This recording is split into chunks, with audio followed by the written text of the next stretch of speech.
자, 교통사고로 형사처벌 대상이 되는 사고를 이야기한 가해자가 합의 이후에 검찰에서 무혐의 결정을 받든지 또는 공소가 제기된 이후에 법원에서 무죄 판결을 받은 경우에 형사합의금을 반환받을 수 있는지 피의자로부터 이게 참 궁금하지 않습니까? 과연 어떻게 될까요? 과거에는 법원에서 가해자가 내가 범행을 저질렀다고 잘못 오산한 상태에서 피의자한테 형사합의 요청을 해서 형사합의금을 지급한 뒤에 공소를 제기한 이후에 무죄 판결을 받았다면은 법원에서는 그것은 가해자가 착오해서 일으킨 것이기 때문에 피의자에 대해서 형사합의금 반환 청구를 할 수 있다라는 판결이 있었습니다. 그게 2007년도의 지방 판결로 기억합니다. 근데 그 이후에 이와 관련된 다른 판결들을 아직까지 확인을 못했습니다.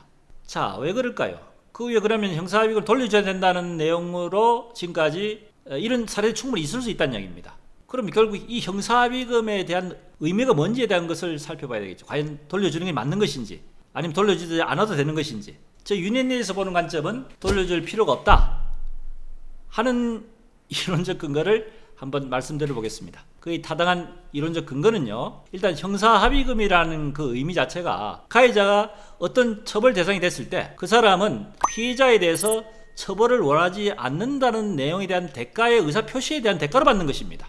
그 결과 이유에 대한 부분은 알 수가 없는 거죠. 그러면 형사처벌을 원하지 않는다는 내용에 대한 대가로 지급하는 내용이 이제 형사합의금인데, 그걸 받은 형사합의서를 가지고 검찰에 제출하든 또는 법원에 제출했을 때 그 형사합의의 효력에 의해서 이 사람이 받는 양형 기준이라든지 형사처벌의 그 형량에 또는 처벌에 어느 정도 효력을 입히는 것, 그런 의미로 형사합의금이 효력이 발생하기 때문에 처음에 사고 발생해서 처벌 대상이 됐을 때 피의자한테 건네진 형사합의금에 대한 부분은 처벌을 원하지 않는 대가에 대한 내용으로 지불한 것이기 때문에 그거로서 합의금에 대한 부분은 일단 가해자로서 피의자한테 그 의사표시의 대가를 지불한 것으로 보기 때문에 추후에 어떤 처분 결과 받더라도 그에 대한 부분에 대해서 다시 반환을 하실 의무는 없다 하는 것이 저희들이 보는 타당한 이유라고 생각이 됩니다. 자, 오늘은 형사합의를 하고 난 뒤에 추후에 무혐의 내지 무죄 판결을 받았을 때 형사합의금을 돌려줘야 될지에 대한 내용에 대한 부분에서 한번 살펴보는 시간을 가졌습니다.